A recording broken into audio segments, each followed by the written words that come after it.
What's up, you guys? It's your girl Queida here, back with another video. If you guys are new to the channel, please make sure you guys go ahead and subscribe so you can become a real babe.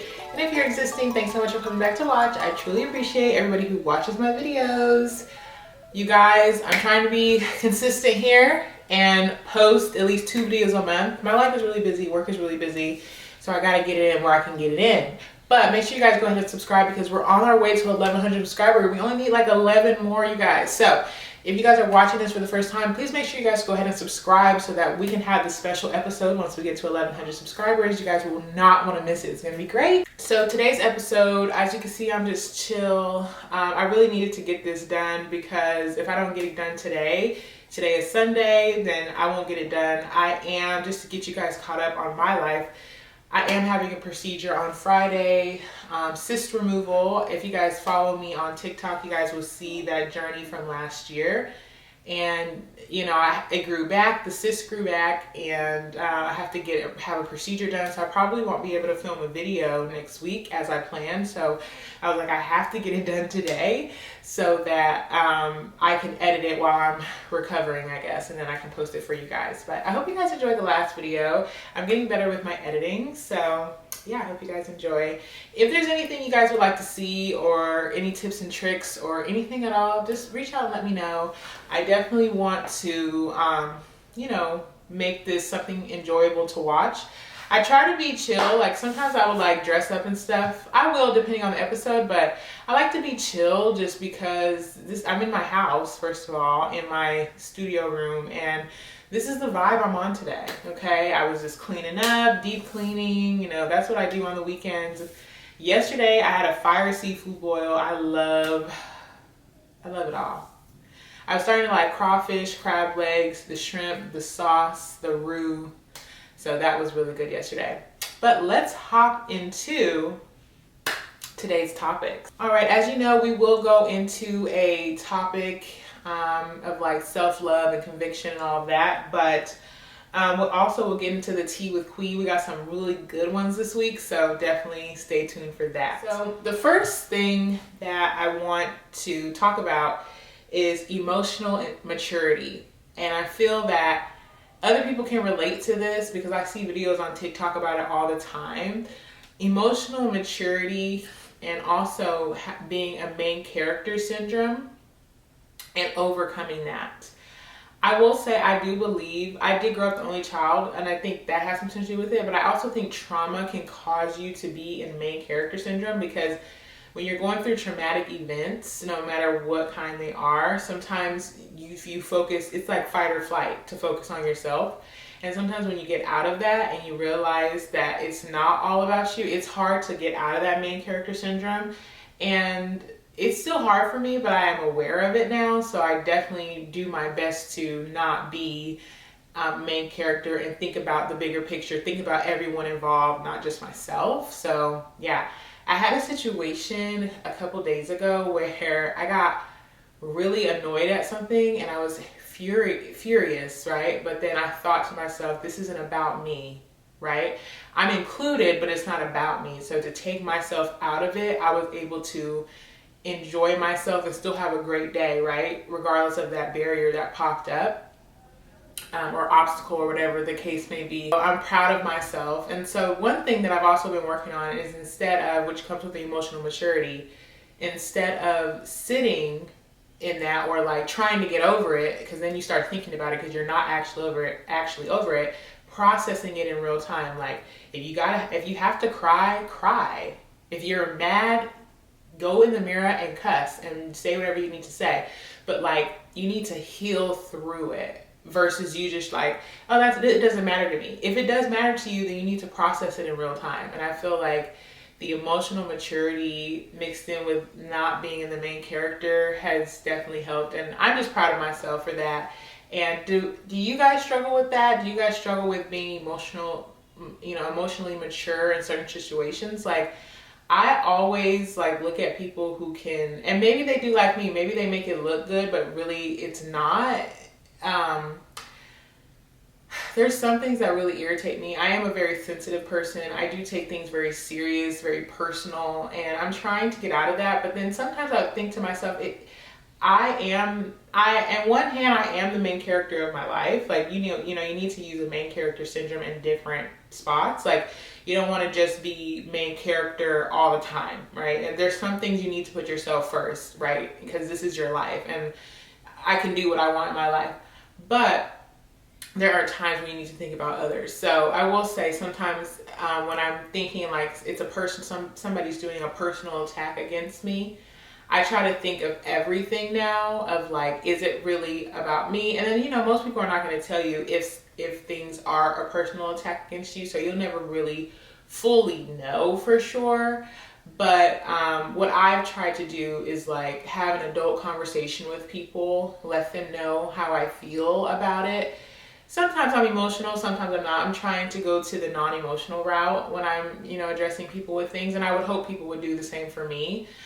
And then kind of move on from it and like know that I've come with love, I'm leaving with love. There's no ill intent. There's no, and kind of moving on and praying about it. And like, I know, God knows, and we go from there. So I definitely, like I said, I take things personal. I listen to everything people say to me. I look at body language. I watch behaviors. And again, I think I said in a couple videos ago, it's not my job to psychoanalyze people. It's not my job to figure people out. It's not. So learning in my emotional maturity, I just try to, just make sure that I'm just dealing with things in real time, addressing things when I need to, letting go what's not serving me. And yeah, I read something, and I'm an overthinker. I'm a deep thinker, overthinker a lot. And I heard that causes like, and your brain can go into overload, and that can cause like dementia and things in the future, in which I definitely don't want. So I try to like ease my brain and pray about everything, but I never realized that PTSD from traumatic situations is the reason why I overthink so much. I'm somewhere with people, and I'm worrying about if they're gonna like me or not, versus just being there and being myself. And so, and then I won't be sensitive if I'm just having fun, right? Versus like worrying if people like me or not, which I think I've said in a video before. But I just wanted to talk about that quickly. I don't really have much on the emotional maturity, but just to, if you're one that's struggling with it, again, process it in real time, talk it through with the people who love you, and who you want to talk it through with. Not everything requires a conversation. And also let go of low vibrational, things. If it's low vibrational and it's trying to irritate you, I saw a video about provoking spirits. Let low vibrational things go, because things only have power if you let it. And I think that's another part of the emotional maturity that I'm learning. Like, I don't have to give everything energy. I really don't. I can still process it and feel how I feel, but some things you already know the answer. So why are you letting that person or this situation control you and get you so upset when you already know? And that's one thing that I'm learning. And so let me know in the comments how you guys handle those things, how you guys handle with main character syndrome. Where do you feel like you got the main character syndrome from? And we can chat about it in the comments. So that was a quick one. I think this is the first time that I was super quick with it, but I really want to get into the tea with Queida. So let's jump in. So tea with Queida, guys. First up, we're going to start with true crime first, because I could not wait to talk about the Mackenzie Shirilla story.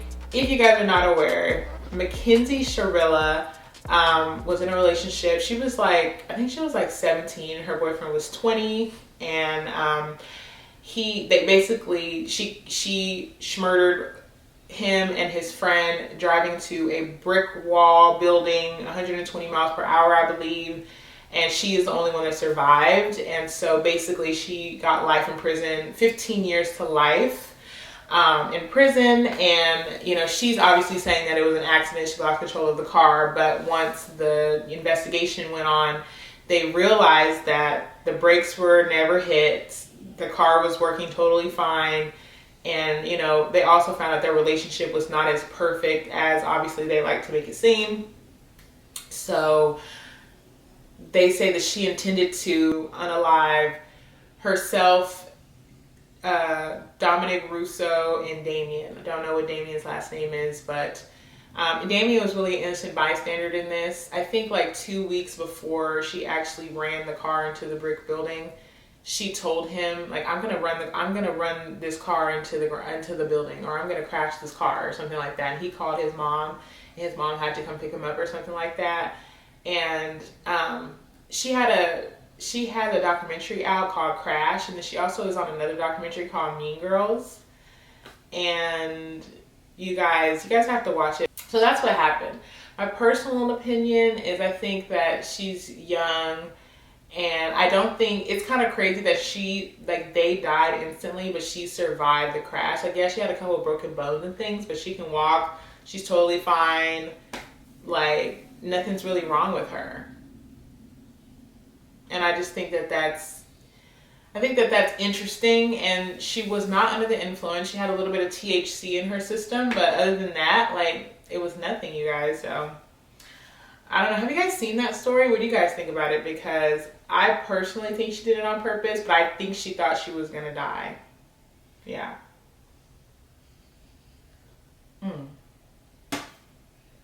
Yeah, I think she thought she was going to die. So, yeah, what do you guys think? I just think that she's so young to have 15 years to life. She's 19 now, so what is that, like, she'll be in her 30s when she's up for parole, and as of right now, she already has a lot of write-ups and getting in trouble and all that, and she has a long way to go. I don't know if it's hit her yet that she's in prison, like, she's in there, but they said that she's living her life. Like, she's having a good time, like, maybe she's not, maybe she's making it seem like that, you know, maybe she doesn't think that she's going to be in there for a long time. I don't know what she thinks, but I think she has a lot of, we just talk about emotional maturity, I think she has a lot of maturing to do, and I think if she wants to get out in 15 years, I think she's gonna really have to prove that she's a changed citizen, even though she's claiming she did not do it on purpose.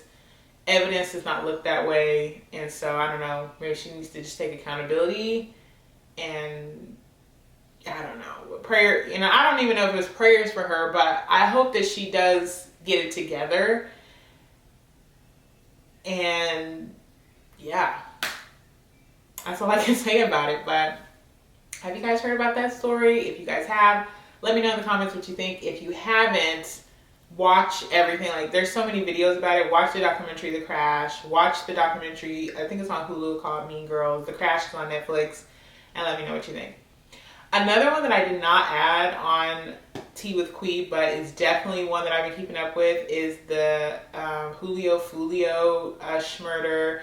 And the main one is Sean Garthright. I think that's his name. He got life with the no possibility of parole. He's only 20 years old, you guys. He did this crime when he was 18 in the state of Florida. I heard Florida prisons are terrible, the worst.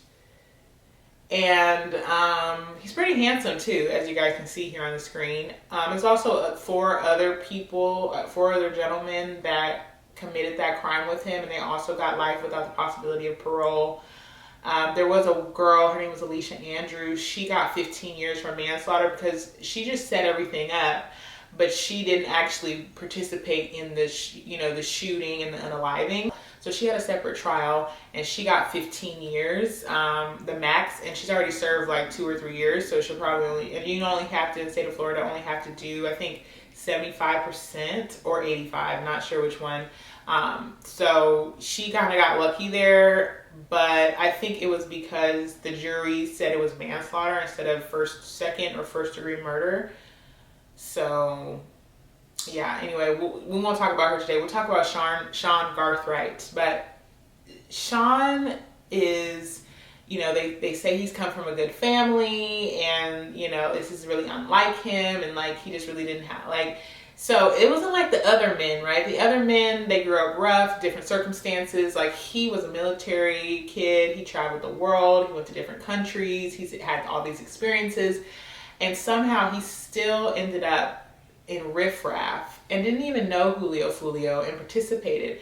And the crazy part is he was on house arrest. So he broke his house arrest, whatever that, stipulation is, took his mom's car. I think he drove, don't get me to lying, he drove somewhere in Florida to wherever Julio was, and basically planned this. Him and his buddies planned to murder him. And he got caught like a couple days later. For one, why do you have your house arrest bracelet on? They're gonna know where you were at. Child, I don't know. Like, I just feel like, I don't know if he obviously he wasn't thinking, but did you think you weren't gonna get caught? Or if you did get caught, did you think that you were gonna get out? Like, you unalive someone. Like, I don't really know. And after his sentencing, he was crying. He almost got the death penalty, but instead, if I could find the clip, there was a clip of the warden of the prison, like, he is good equity. What did they call it? They called it work equity or something. Like, this is good work equity. He's a strong man. He can help us out in the prison, like, with different jobs and all that. I was like, so they basically kept him and his buddies alive so they could use them for work equity. I think that's what they said. But yeah, you guys, like, Sean is going to jail for life. And like I said, he's handsome. So I pray for him in there. I couldn't imagine. Like, oh, so yeah. Anyway, I just think about it, and it's super crazy. But after his sentencing, this is what I was going to get to. He was crying, but I don't know if those were tears. I think those were more tears, not of remorse for what he did. I think those were tears of like, oh my gosh, I'm really going to prison for the rest of my life. You're only 20 years old. So you're not going to have any life experiences because you're going to prison forever. For the rest of your lifetime anyway.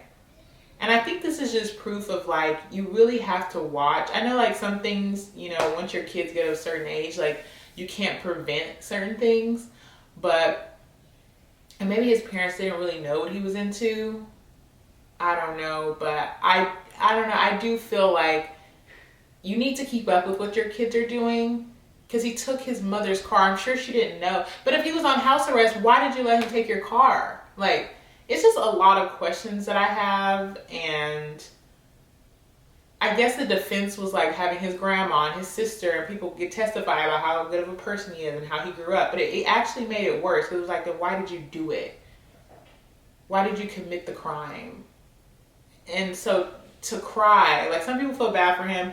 I think I feel bad that he made a dumb decision on impulse, or maybe to fit in, or whatever the case may be. And now he's like done for. I don't know. So have you guys heard about Sean Garthright or the Julio case? If you guys have, definitely let me know what you guys think in the comments. I definitely watched that trial down to a T, and it was very interesting.